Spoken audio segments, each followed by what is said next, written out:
Welcome to the Zencast. My name is Dale Pickles. I'm the host of the Zencast and the managing director of B Squared.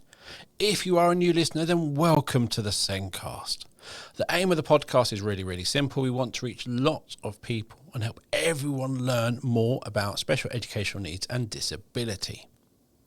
In this week's episode, we discuss how dealing with mental images and rewiring the brain can create breakthroughs for dyslexia. And this was one of those topics where I wasn't sure what we're going to be going into, but as we went through it, it made a lot of sense. My guest this week was Lou Barnes. Lou is a trainer, speaker, and founder of Unlock Learning. And through Unlock Learning, Lou supports dyslexic children to succeed, including using Neuro Linguistic Programming, or NLP. The Zencast is created and produced by us here at B Squared. I normally mention our assessment software that everyone knows us for, but this time I'm going to talk about EverSense, our evidence and parental engagement system. EverSense feels like social media, so it's extremely easy to understand and use. No training required, really. It's also extremely secure, a safe place to share evidence of learning with parents or external professionals, and everything is stored in the UK. Unless you're in New Zealand or Australia, but that's a different thing. And it's also a great way to capture pupils' voice or use it as your homeschool diary or reading diary. Visit the B Squared website or find out more about EverSense, or click on the meeting link in the show notes to book a meeting with me, and I can take you through EverSense and what it can do for your school. Now, let's get on with the podcast. On this week's show, we are discussing how dealing with mental images and rewiring the brain can create breakthroughs for dyslexia and why it's important to do this. My guest this week is Lou Barnes. Lou is a trainer, speaker, and founder of Unlock Learning. And Lou was a primary teacher for 20 years, but eventually found it too painful and frustrating watching children struggle as the way they were being supported wasn't working. Lou has spent the last 15 years supporting dyslexic children to succeed, including using Neuro Linguistic Programming, or NLP. Welcome to the show, Lou. Thanks for having me. You are welcome. I'm going to dive straight in, as I've already mentioned NLP. I personally have no idea what NLP is, so can you tell me what NLP is? Yep, I can. So we've got N is the neuro, to do with the brain. L, linguistic, the way we use language and how important it is. And that's talking to ourselves and to others. And then the programming bit just means the patterns we run for ourselves. And they're often the deep down subconscious patterns, the things we're not aware of. So, for example, I used to grind my teeth. Not helpful at all. And I didn't know how to stop it. And that was my subconscious brain. Actually, it was trying to give me a message that I needed to stop working and chill out. Didn't work. It just made me uncomfortable. However, they're the kind of programs that we all have, patterns of behaviour, and NLP can find those non-useful programs and then work with the subconscious mind to change them, to put in a more useful program. Does that help? Does that explain it? Yeah. So basically it is era bad habits. Mm-hmm. Maybe you can even doom scrolling in this, but it is that sort of thing that you're doing, but you may subconsciously fall into it. Mm-hmm. But it's probably telling you something. Yeah. I believe that every behaviour is trying to give you a message or tell you something. It comes from a place where your subconscious is always trying to help. There's always a reason. And sometimes you have to find that reason. And that's really helpful to change those patterns too. I know we talk about on the podcast that kind of you do things without realising it. There are loads of things like walking. You don't think about it. You just go, I'm going to get a cup of tea. And you magically arrive there with no thought process. And that subconscious knows what you need to do, knows what you should do, tries to help you, or probably tells you you should be doing this. But we don't always listen, do we? Oh, no, we don't. Wouldn't it be good if we did? It'd be boring if we did. Yeah, maybe. So, being autistic and ADHD, is this a kind of I'm going to say neurotypicals are good at this, but neurodiverse can really struggle with this, or is it all over? I think it's all over, as well as using it in my work with students who are struggling with literacy. I have also used it to do phobia cures for people and help people in other ways. I sort of call it the therapy side of NLP. So anybody that's got a behaviour they don't like or they'd like to get rid of, or a trigger, it's not just neurodiverse people. We all have it. I know with those phobias, what you're doing is your body trying to keep you safe. And I know we've talked with Ali Knowles, who talks about children who are scared of dogs, and they revisit it when they're 11 years old. They tell you a story of this giant dog, which was actually a Yorkshire Terrier, but they were 2 at the time. And you have to revisit and go, look how much bigger you are, or look at the situation. It's that sort of thing, isn't it? It's just going, yes, your body's doing that for a reason, but do we still need to do that? You've absolutely nailed that. Yeah, it's fine. Yeah, well done. It is finding. It's always our body trying to keep us safe. I really, really believe that. And our nervous system is so deep inside of us that we can't always do it with logic. Yep. So then we have to find a different route. And NLP is one way of having those conversations with the subconscious in a very gentle way. So it makes sense on the safety thing. Mm-hmm. It makes sense that maybe grinding is like you're anxious, you're worried, you're stressed, things like that, or avoiding things. How does that work in like literacy? Is it still that fear? Is it partly that fear, or is it different? Well, I've got my own it is my own theory on this. So I'd say it's partly rooted in fear and frustration. Every body is different. Every brain is different. I don't believe in a one-size-fits-all. And every child I work with, there are certain things that work mostly, but then there's often a tweak depending on the person. So that's the first thing. There is no set method, although it is teachable. Never is. No. Isn't it wonderful? We're all so unique. That's part of the fun, for sure. So shall I tell you my theory? Yes. Okay. Please, tell me your theory. My theory is that when we start teaching children at school how to read and write, we don't do very well with it. Sorry, teachers. This was me, okay, for years and years and years. I actually told children lies in my classroom. So I might take the letter A and say to them, hold it up and say, this says ah. Well, that's not true, is it? Because it can say ah, it can say A. In the word water, it makes totally different sound. So, and then we do like OU says ow, and then all the children, they learn about, shout, all the rest of it. Well, if you imagine a creative, bright, intelligent child, later on comes to read the word pour, P-O-U-R, and they go, hour, power, woohoo, I read the word. No, that's wrong. If that happens enough times and a child follows the rules, does what they're supposed to do, follows the pattern they've been taught, what does a bright creative brain do when following the rules doesn't work? Yep. You do something different. Definitely. Now, my theory is that it's often at this point where these bright, outside-the-box thinking, intelligent, creative brains, I'm giving the subconscious a voice here. Oh, hang on a minute. I've followed the rules. It doesn't work. Okay, let's move the letters around in the words when I look at them. Let's make them blurry because they don't make sense anyway. Or whatever it is, because each brain and each experience is different. And I think that that's the point at which things can start to go wrong. And I think that's why it often applies to creative, intelligent, outside-the-box thinkers. It's interesting, every so often you'll see one of those random things on your doom scrolling runs. Like if you have a paragraph of text, you can muck up every single letter apart from the first and last letter of the word, but you can read them. So it kind of falls into that actually what you're saying is the rules are so inconsistent, I'll ignore the middle of the letter, I'll skim read it, work out probably what it's saying, because I've got enough knowledge around what it's going to say, and I can read it. So it falls into that logic. Yep. So that can happen. And I also, if you imagine the frustration building up, I mean, day after day, hour after hour, when this can happen, then I reckon the safety aspect comes in as well. because I get lots of children and adults who come to me and they look as though they can read it, but they can't tell you a thing they've read. Shall I tell you a story that happened to me in year 9 that I can still remember absolutely vividly?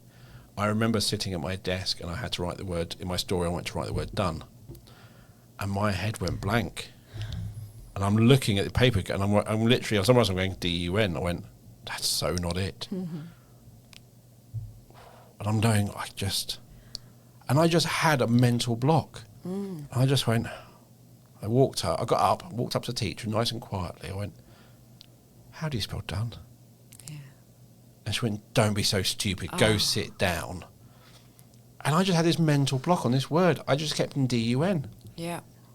Because it doesn't make any sense, the word D-O-N-E. So it's like doing. I know, one. it makes no sense, right? Where's the W come from in one? Whoa. So, and literally, and I just have this back, and that was 30 odd years ago. And it is still there. Yeah. And Ali will know it's because it has no emotional impact on you. That's why you have all these little things from your childhood that you remember so strongly, because you haven't probably dealt with it emotionally. Absolutely. So those sorts of things all add up, I think, as you were saying. When you struggle with this, when you struggle with that, when you don't get this, you can't get that, and you're going, I still don't get read between the lines. It's like, but there's nothing between the lines type thing. Yeah, it's in absolutely. the text. But why did he do that? Because and I never got the subplot and the subcontent, and I really struggled, and I just hated English. Yeah. Because I wasn't, and in part I didn't have the experiences in my life at that point to understand why people were doing it in the stories. And it's just, so I hated English. All I cared about my whole GCSEs was just let me get 2 C's in English. So as long as I get that, I don't care about any other results. I never have to do English again because I hate it that much. That's a lot of pressure at that age too, isn't it?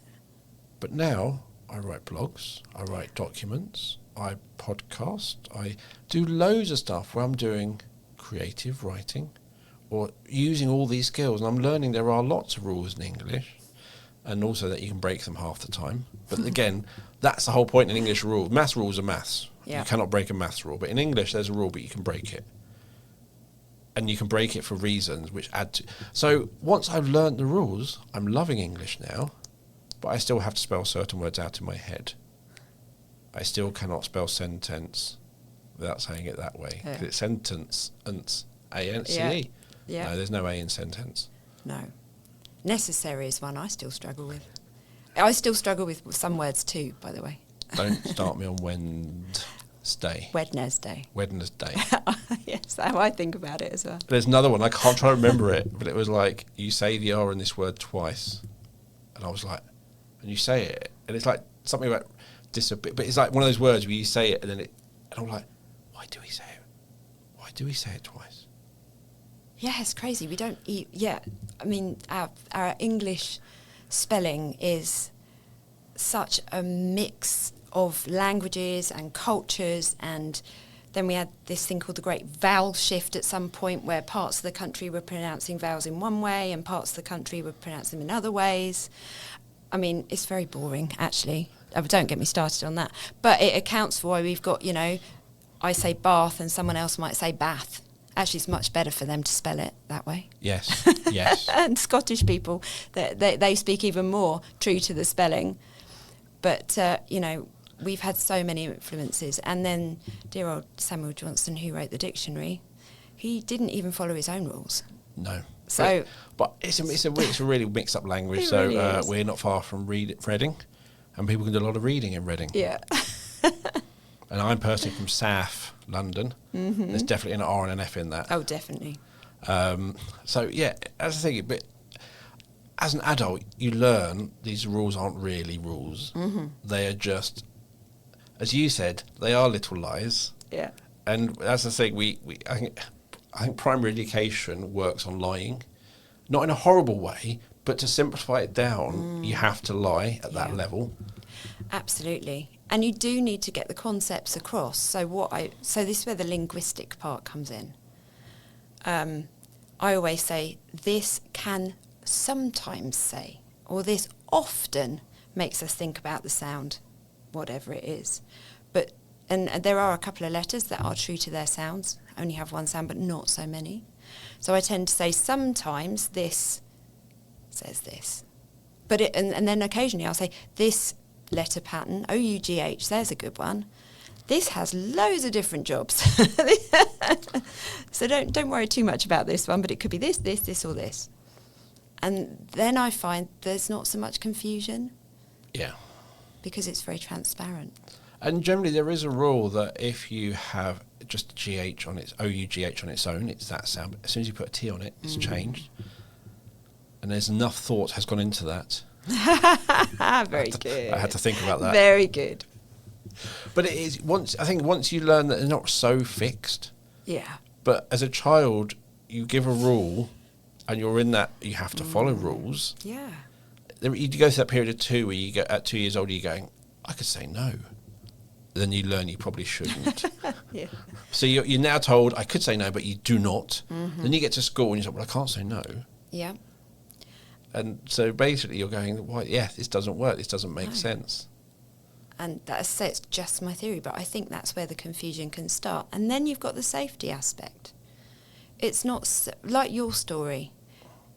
It wasn't actually safe for you to go and ask how to spell done. It should have been, but it wasn't. So that's then putting that emotional response in. Now, when, as we said at the beginning, when we're in a dysregulated state with our nervous system, that causes all kinds of triggers. Yeah. And one of those can be, the brain, the subconscious, again, this is my theory, I don't want to look at the text. And not only do I not want to look at it, I definitely don't want to store anything to do with letters or words in my memory. And that's another part, because I think there's 2 aspects to how the brain can be dealing with text that are causing trouble for the children I see and adults. First is the text can be perceived as distorted, moving, blurring, disappearing. I had one child who just after, suddenly he could read, he couldn't, and then he could. And I said, what's changed? He said, the letters don't disappear anymore. And he didn't realise till we changed how his brain was dealing with letters. But prior to the process, he couldn't articulate it. He thought it was the same for everybody, which he would, of course. That's why children can't tell you what's happening, or even some adults, because to them it's normal. But he said, oh, yeah. He said, yeah, the letters used to disappear while I was trying to read. Now they stay there so I can read. So our brains can do amazing things. So there's that distortion element, but also you need somewhere to put the information. Yes. Okay, so imagine you go shopping and you spend time, money, effort, you bring the shopping back, you get home, there's no cupboard, there's no fridge, there's no freezer, there's nowhere to put anything. It's got to go, isn't it? Got to get rid of it. Now imagine that happening in the brain for words. Oh, and I forgot the bit, when you come to make dinner, you've got nothing in your cupboards, so you can't make a dinner. You can't do anything. You've got to start again. Okay? And also, you probably wouldn't go shopping because there's no point. Exactly. If this cycle goes on, you give up. It's pointless. It's going to get depressing. You get really hungry Yes. as well, of course, in this analogy. So now imagine this is similar for a lot of the children and adults I work with. So they see the words. They might even be able to read them perfectly clearly. So it looks like they're fine. And they may well not be looking at the middle of the words when they're doing that, as you said. But the information goes in, but somehow bypasses this storage cupboard, this specific area in the brain. It just isn't there, or there's no access to it. So it literally is like it goes in one ear and out the other. There's nowhere to put it, so it's in the bin, it's gone. When you come to spell done, I haven't got one in my cupboard. I can't find it, so I can't recreate it. So that's another issue. You've got the distortion element and or the storage element. It's interesting. My colleague, John, I enjoy reading, but I don't get much time because if I can only read a bit of a book, why read it? If I need to be able to get enough of it or even finish in it quite quickly, or I won't start. Right. So as long as I can finish it within a couple of days, so a bit of holiday time, I'll read. But just randomly, I can't just pick up a book because when can I next pick it up? But I do enjoy it, and I think about it, and it generally percolates my thoughts for a couple of weeks afterwards. My colleague John, who is spectrumy on the somewheres, we're not sure yet, we're going to find out. He hates reading. He will read the internet all day long. He will learn. He will read factual books. But when he's reading a book for pleasure, even a book recommended to him, he just feels his job is to get through that book as quickly as possible, and nothing goes in. He goes, I can read a page, and I get to the end, and nothing's gone in, so I have to start again. So why do it? Yeah, it's exactly that. And it's really interesting that when it's reading a manual or a guide on how to do something on the text that we're doing, he is there. It's brilliant. But that reading for pleasure is just something which doesn't work, and he feels like almost that he should be doing something else which is more worthy of his time. That's really interesting. So now my brain's whirring, you see, because I'm a problem solver. Me and him both are. And he's telling me this, and I'm going, oh, really interesting. Yeah. Can he not just, like we're going, have you tried audiobooks? And there's a new thing, I can't remember what it's called, where it shortens books. It uses AI to summarise his books. Blinkist? Yes. Yeah, it's great. But he hated it because it was the AI. Right. And in my head I'm going, is the AI reads them? Ones he's had. It's not a person reading it. Okay. And he hears the disjointed text.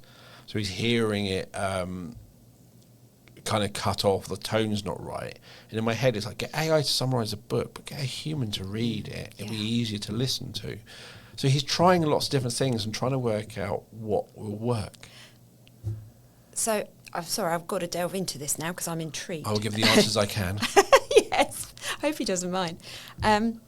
When he's doing the tech stuff and the manuals, is he reading a bit and doing a bit? Like applying it as he goes along?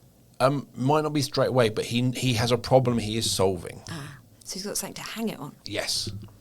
Right. So that might be the difference. But what it sounds like he's experiencing, mustn't make assumptions because that's always a dangerous thing to do, is similar to so many of the people I work with. Especially you imagine the children trying to revise or do a comprehension. I'm reading it, I have no idea, I can't even tell you 3 words I've just read. Oh my goodness, that is such a problem for people, and it goes unnoticed. Because they can read the words out loud, but they can't store it, it's no cupboard. That hook to hang it on is a really important thing for me. If you give me information, if I haven't got something to hang it on, it's like kind of goes out. Yeah. So when me and him go do our computer training, we're getting being trained by Microsoft to get our qualifications and do all this tech stuff, which is really boring. But because we're using it for a purpose, as they're telling them, I'm translating it and what it would mean for us. Which means I can hook it onto something, which then means I can spin it around, play with it in my head, and then I can ask questions to check my understanding. And it's that I call it contextualizing. Yeah. But it's that linking it to something that I'm doing, so I can understand what's being. If I can't do that, so sometimes in the course, they go to stuff we're never going to use, and I'm just not even going to listen because there's no point. I might listen to the bits I have to for the exams, but I'm never going to use that, so it just goes out. But the bits we use, because I've got that hook, it's there. Yeah, that makes sense. But how do you know what that hook is when you're a child? My hook is there because I'm an adult and I've got my job and I know what I need to know. When you're a child, how do you know? Well, that's a good question because you haven't explored all the options, have you? And also, I think as children, we're often told what we should be, at school, we're told what we need to know, aren't we? It doesn't matter if you're interested in the Romans or not. You're going to learn about it. Or whatever some of the comprehension texts are so dry, and they're expected to delve into it and all. Sorry, I know. Do not start me on this topic. Should we not start on that? That because I would just get why are we doing Shakespeare, which I don't understand even what it says in the first place, and someone's got to translate it into English for me to then try and read between the lines. And I always love it. I heard on the radio, which I love this.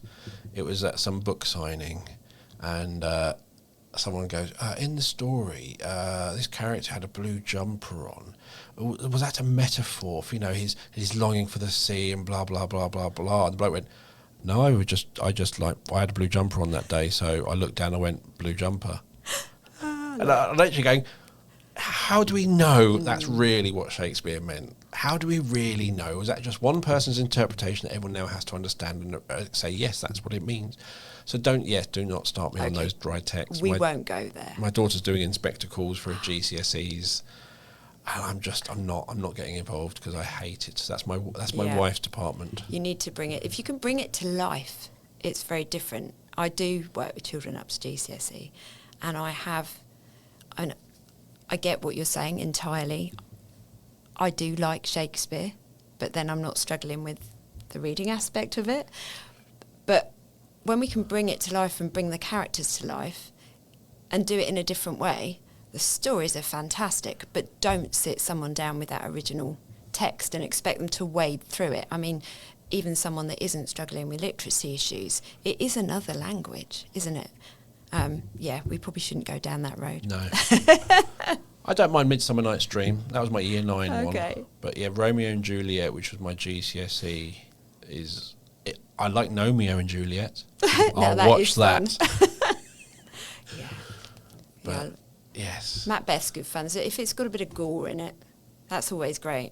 But yeah. Probably I've been now turned off that whole thing. Of course, and there we go, because your reaction to it, and probably if you struggle with it, your nervous system and all the things we talked about originally, it's going to turn you off, isn't it? But there are some amazing. I really liked some of Tom Hardy's Withered Arm, The Signalman. There are some stories I read which I really enjoyed, and you read, but I don't know why we're using text where you have to really understand and read. And I'm like, no, just bring it up to date. Yes, totally with you. Yes. That's it. We've solved the curriculum. We should tally how many times I moan about Romeo and Juliet on this podcast. It's quite a lot, I think. So the NLP isn't just the only thing you do. It's one of your tools you get out. Yeah. So the NLP is what people often call it magic. It's not magic. Our brains are magic. Yes. So all the NLP does it. It's a total game changer. Okay. And then it leads on to the second part, which is why I'm referring back to it. I will get further forward. So the NLP finds out what's going on with the text that makes it almost impossible, very difficult. If it's moving or blurring or letters are disappearing or whatever's going on because everyone's different, that makes it really exhausting and tiring and hard to read. If you can make sense of it in the first place. If you've got nowhere to store the information, what that letter looks like, how do you link it to a sound, and how do you then spell a word if you can't store what it looks like, especially with our language? So the NLP takes care of that bit first. So it is creating new neural pathways, so if somebody's letters are moving around, we stop them moving.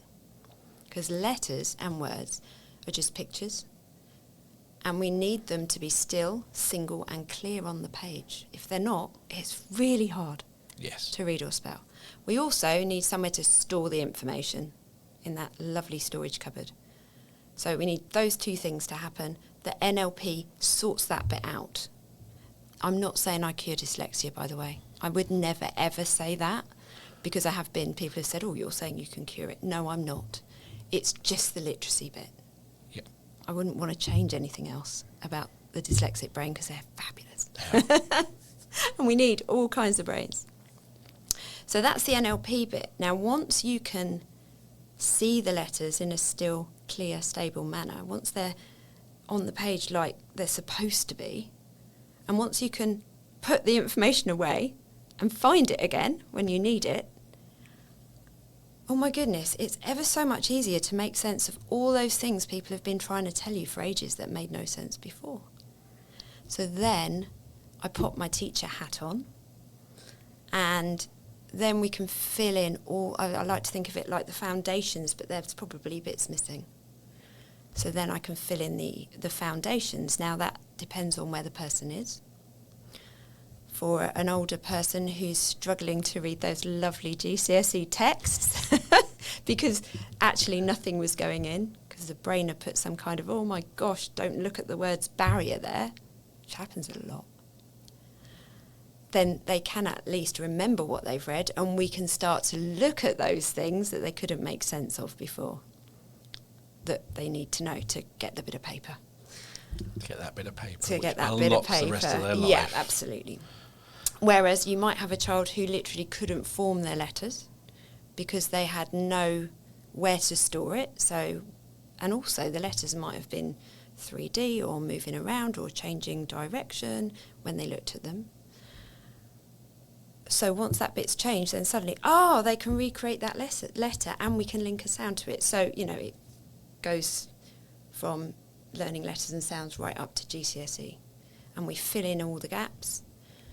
And then alongside that, of course, there's all the different learning styles.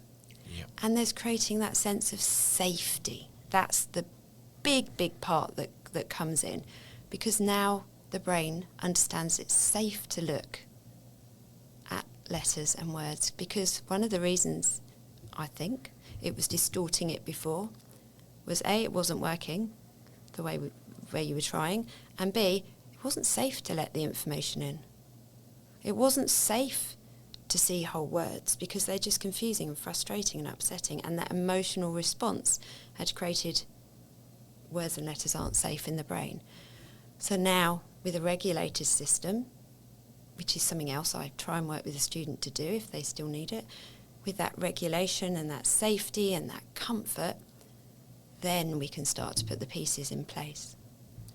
So we mentioned about not having kitchen cabinets. Yeah. But no fridge, no freezer and all of that lot. Now, if that is the case, you could pop down to IKEA or once upon a time, MFI. What's the metaphorical, what's the brain version of that? Instead of going down to IKEA, how do you help them kind of... Okay. Is it that finding those hooks? Is it... So you will know the process I use? Yeah. Okay, well the process is so simple, all right? Which is great because it means I can teach other people. So, as I said before, letters and words, they're just pictures. Yeah. We can't hear them. You don't listen to a book, okay? A lot of the children I work with, they're thinking about sounds all the time because of the way we teach phonics. But actually, they're just pictures. So, the issue is with mental images, okay? And that's just how we hold images in our head, how we hold pictures in our head. So, it's such good fun. The first bit, and these creative brains love it as well, I get the person to come up with a creature. It can be a common or garden creature, or I had a phenogryph lately, which was a phoenix and a griffin. Okay. We can have anything they can imagine, or just a normal type of creature. So that's our starting point. Now, then I ask questions about their creature. Now remember, it's come from their brains, so it's a mental image. So, first of all, I need to make sure that they are comfortable with looking at this imaginary creature. Now, for some people, they can't even imagine something. There is something called aphantasia. Yes. Okay, so if you've got aphantasia or are in that area, you can't bring to mind a creature. You just can't do it. It's not there. So first of all, we have to work on them being able to imagine the creature. That's step one. And we just play with it. And a stock phrase of mine is, I know you can't imagine it, but if you could, what colour would its eyes be? And you'd be amazed how many people can answer that. And I said, well, you've just imagined it. So we work with that. So first of all, we need a creature. Secondly, we need it to be in front of them so they can see it clearly. And you'd be surprised how many people put their creatures under tables, in cupboards, on the other side of the room, in another country, because their brains don't want to look at mental images. So we have to get them comfortable with imagining this creature in front of them, and they feel safe and comfortable doing it. Then we have to make it still. Some of them do not want to stay still. Okay. So then, because our brains love metaphor, it's great fun. I say, okay, how would you make this 3-eared pink and blue rabbit stay still? And they might feed it magic carrots or have a stun gun or whatever. We could just go crazy at this point. So we get it still. Then we make sure we can see all of it clearly. And each brain works in different ways, and some brains can take ages to be able to keep a creature still. And that tells me there might well be movement when they're looking at words and letters. Because if their brains are always moving pictures, they're probably moving the words and letters. I find this bit I find it really interesting. With my daughter, we discuss this a lot because, as I mentioned before we started recording, she doesn't enjoy reading. Mm-hmm. And I was like, what do you see in your head when you read? And she just looks at me really blankly. And I'm like, is there nothing going on? She went, no. Mm-hmm. I'm like, so if I read Harry Potter, do you read, if you watch the film and then read, do you see it? She's like, no. Mm-hmm. And whereas most people, I think, to me, when I read a book, I'm watching a movie in my head. And interesting, I hear the words. I've been, as you said, you don't know, going, I hear the words. As I silently read, they're being said to me. Yeah. There's a whole thing of those who have voices in their head and those who don't, Mm-hmm. which is another whole thing which I find fascinating. So I watch it, and the more I understand about the book or the scene, the setting, the better that picture is and the better my understanding. Yeah. So if it's saying something where I'm going, I have no idea what it is, then I can just Google, which you couldn't do back when I was a child, but you can Google and go, oh, then I go back to that picture and that whole picture changes. Wow. And things like that. So it just grows and I can sit there and I can see it. And which means I'm also thinking about something maybe not be written, but maybe it was written earlier and now we've forgotten about it. But in my head it's still there, off camera maybe. But I'm waiting for it to be introduced again. And that's how I read my books. It's fascinating. I'd love that. See, I don't get that at all. Wow. I know, and this is why I love brains and people. Isn't it great? My daughter's blank, whereas if I read I struggled to find books I enjoyed, and I found my dead old Biggles collection. Yeah. World War II, Spitfire. So I'm watching it in my head. I'm watching the planes because I had some models, so I knew what it looked like. Mm-hmm. So I was able to do all of that in my head. That's amazing. See, there's such a spectrum when we talk about images, mental images, because if I say, can you see your creature in front of you, or can you see the Spitfires? For some people, I mean, that would be amazing. I'm a bit jealous, if I'm totally honest. I could describe you adverts from the 80s. Like I could watch rewatch that advert in my head right now. Do you remember the old red car and the blue car had a race? No. Milky Way advert. Oh, Milky Way. I remember I'm a red car and the blue person. car had a race. All they want to do was stuff his face. That he ate everything he sees. From trucks to prickly trees, but Smiley Blue, he took the milk. I'm not going to, but I can watch that advert and the words come to me, and it's like a photographic memory. But I can stop, I can play, I can rewind, but I can also picture me in the living room. And I talk to my daughter, and she just looks at me like I'm bonkers. I'm going, no, I'm normal. What is normal? And we're all different. Isn't it great? But yeah, you see, so I love that. And I am definitely, I'm not a bit jealous. I'm really jealous, by the way. That sounds incredible. And you think that would give me an advantage in my GCSE English? But not if the information's not being stored and going in. And the thing is, if it's interesting to me, it's stored. It will, because you've got the hook. But if it's not, it wasn't. But that's kind of sensible, because if it's not useful, throw it in the bin, right? You don't want clutter. And that's the thing, I think, again, with this whole thing around, if the rules are wrong, if the rules aren't working, why store it? Because it's not going in. It's just get rid of it. But actually, I remember everything I've learned about Minecraft, because that is consistent. And Minecraft. And the thing, when you sit there going, they're not very, it might be not very smart, or he won't be able to read because he can't do this. And you ask him something which he's interested in, they can do it all. You're like, yeah, he can when he's interested. Yeah. I've had to learn a lot about Minecraft, because one of the things is always, what are you interested in? Right, let's base stuff around that. Definitely. There's things I don't want to learn because I'm not interested in them, so it's got to apply both ways, hasn't it? Yeah. But going back to your amazing ability to do that, some people I've just worked with they're all lovely.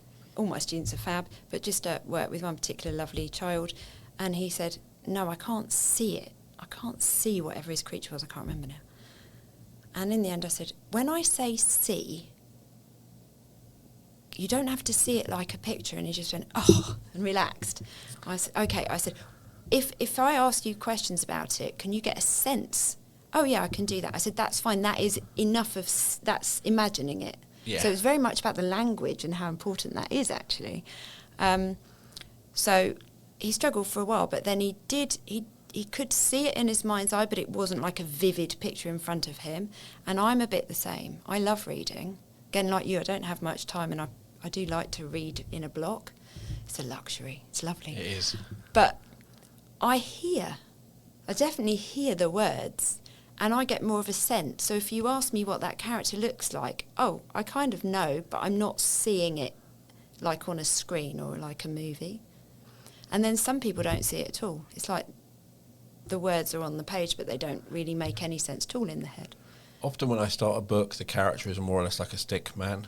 Oh, wow. Quite basic. Yeah. Oh, he was 6 foot. Well, he give you some. But as you go on and like people react to the character or things happen, it kind of fills in. Wow. So when you sit there and you're like, oh yeah, and someone's not taking him seriously, or it's someone, or you might go, oh, it's because he maybe looks a bit young. So you then, that's a bit, as I read these books, the character, but at the beginning, it's quite a simple, it's a man. Yeah. And it's like, okay, there's a man. He's this tall, he's got brown hair. And I just get quite a basic. Mm-hmm. But as you go on, and it's about, oh, okay, so he's probably got, it adds more and more, and that character develops over the story of that book. How fabulous. How fabulous. So when it all goes back to when you're teaching someone to read, we immediately assume, or any literacy stuff, we assume that everyone is seeing like my head is doing, or no one, or my daughter. And we make all these assumptions. We're all normal, air quotes, but none of us are normal. No. I always like asking the question, if you deliver presentations, can you practice in your head, or do you practice in the real world? I practice out loud, walking with my dog, talking to the trees and the bushes and things. I have to say it and hear it. I can do all that in my head. Can you? I can stand in front of an audience in my head and deliver a talk. Oh, wow. And I can literally, I can do all that. And it's fascinating when someone go, yeah, just do a talk, and I just close my eyes. Yeah, that'll work. And others have to walk along and literally deliver it physically in the real world. I actually have to hear everything. My husband is very patient. He calls it Radio Lulu or white noise, because I literally can't think inside my head very well. So people must think I'm bonkers. You'll find me in a supermarket going, well, hang on, the bigger one's more expensive than the smaller one, but I'll be saying it because I kind of think out loud, which might be a sign of madness. I don't really mind if it is, but no, it's so different, isn't it? And this is one of the things I've learned. I can't ever make assumptions about someone. So although my process, I can teach the process, the rewiring bit to people, but they have to be prepared to be creative. And I can't hear a parent say, well, there's this happening and this happening and this happening. And I might start to think, oh, I bet it's X, Y, and Z, and we'll do this. But actually, I have to catch myself and go, no, don't make assumptions. You've got to go on what you find, because everybody is totally different. Well, I like the fact you are starting kind of with what's going on in the head, that visual. Can you see that monster? And the whole time I've got some random thing running across a lovely meadow with mountains in the background. And you say pause, I can just pause the video and spin it around. But my daughter would just look at me and the whole of this and look at you like you're mental. She'll look at you going, what? Yeah. But so I like the fact you start there, because you haven't assumed we were all doing it this way, so this teach that way. You've got to start there, and then you learn kind of what they're doing, how their brain works, and then you're kind of, because if I've got video and someone, as you said, aphantasia, is that you just don't. Nothing. Then, to me, in my head, that's completely different approach. Yeah, absolutely. So from my experience, someone with aphantasia is really, really going to struggle to read and remember anything, because even if I can't see a vivid picture in front of me, I've got enough images in my mind, flashes and bits of them to build up a picture so I can put it in my cupboard and remember it. But someone with aphantasia, they've got nothing to hang it on. So first of all, we absolutely have to bring their mental images into play. So that's creating the safety, that's playing with it, that's using the metaphors the brains like. What could we do to make something invisible? So a child might say, well, I can't see, it's invisible. And I was okay, what could we do to make it clearer? Could you spray it? And they might say, well, we could spray it with something. Okay, let's try spraying it in glitter. For some, oh yeah, okay, I can see a glittery thing now. Some of them that might not work and we'll try something else. So we have to play, in the playfulness we make it safe, and that can bring the images in. But you're right, we've got to start from the baseline of each person. So I'll often get parents saying, oh, I can send you their dyslexia assessment report. And I always say, no, please don't do that. I don't want to know anything apart from what you observe and then what I'm going to find when we play, because it is play. I always find it interesting, my nephew is autistic. All his fiction writing was based on factual information. So it was in my head, it's almost like he can't create something in his head. If he's seen it or if he's read it, if he's understood it, it can be in his head. Yeah. But creating something brand new is something I think he struggled with. Yeah. So that's interesting as again, well. Isn't it? Yeah. So it's like, okay, can only create a monster, okay, but generally it would only come from the animals they've seen. So it might be the lion's tail, a pig's body, whatever. It's kind of like going to be things they've seen. Yeah. But if you haven't seen that many animals, it's not going to be it's going to be quite a basic animal. Yeah. Whereas if you've read books with dragons and things like that, that's going to give you much more options. Yeah, true. Actually, thinking back, because I again work with children with all kinds of different divergences, and autism is often one of them. So I'm going to keep an eye out for that. But they're often creatures that are bits of other creatures, actually. That seems to be quite common. That creating something out of bits is easier, because you can go, oh, we can, but actually come up with something brand new is like you've got to create it. It's like, and that's a real problem when we ask children to write something. Just write about this. Oh my God, the blank piece of paper is terrifying for some of them. It can be really cruel, actually. Yes.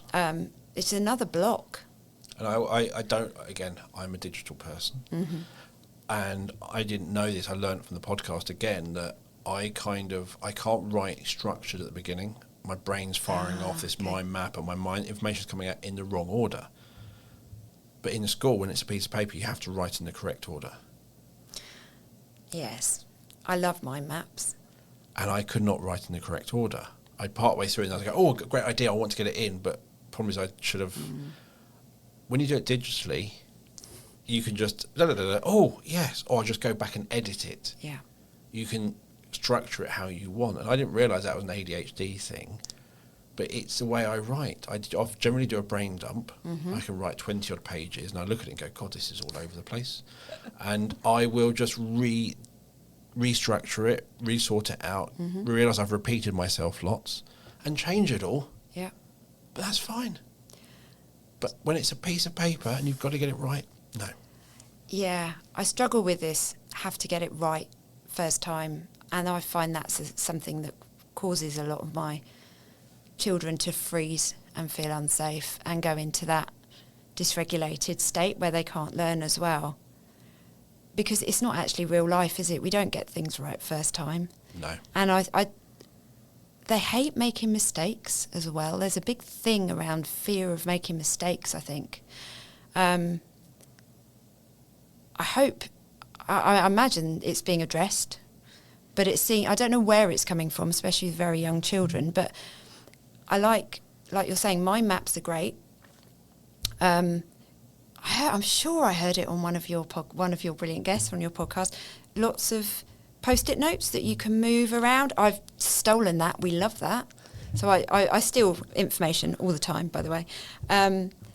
Mind maps, but anything where you can literally get all those thoughts out and then reorganise them is just, it's real life, isn't it? If you take ideas from one person, that's stealing. Okay. If you take ideas from everyone, that's called crowdsourcing. Okay, cherry picking. So, yeah, exactly. Yeah, but that's the thing okay.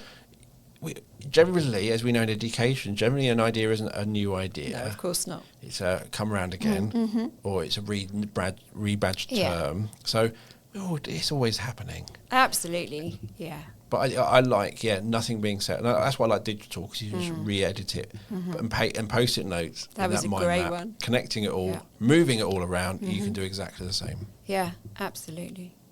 Marvellous. I'm going to wrap it up. Okay. We have been talking for 40-odd minutes. Wow. It always flies. Doesn't it? And I love it. And I'm going to keep asking you questions afterwards, but we'll wrap it up for today. So thank you for coming on. Really enjoyed it. Thank you. Me too. We will be putting links to other things we've mentioned and things like that. I'll find some links. And also to find out about all the work you do. So they'll be in the show notes. And I'll also be sharing your contact details. And you can find the show notes on our website, which is, as always, or you can find them wherever you listen to the podcast. So thank you for listening to the show. If you haven't subscribed already, click on that subscribe button. On various platforms you can subscribe. And also follow us on social media. On Twitter, we are at The Sendcast. On Facebook, The Sendcast. On Instagram, The Sendcast. Blue Sky, can't remember, but probably Sendcast or The Sendcast. And guess what? It could be on TikTok. Sendcast. Who knew? And if you're looking for a simple, secure way to capture and share evidence of learning, or a way to capture pupil voice, a way to celebrate and share achievements, or a simple way to share information safely with parents, you need to have a look at Eversense. Eversense is our evidence for learning system that does so much more to help boost parental engagement. And to find out more about Eversense, visit the B Squared website. You can find out about our online training, our CPD, read our blogs and everything else. And you'll find a link to the website and a link to book a meeting with me so I can take you through Eversense and what it does in the show notes.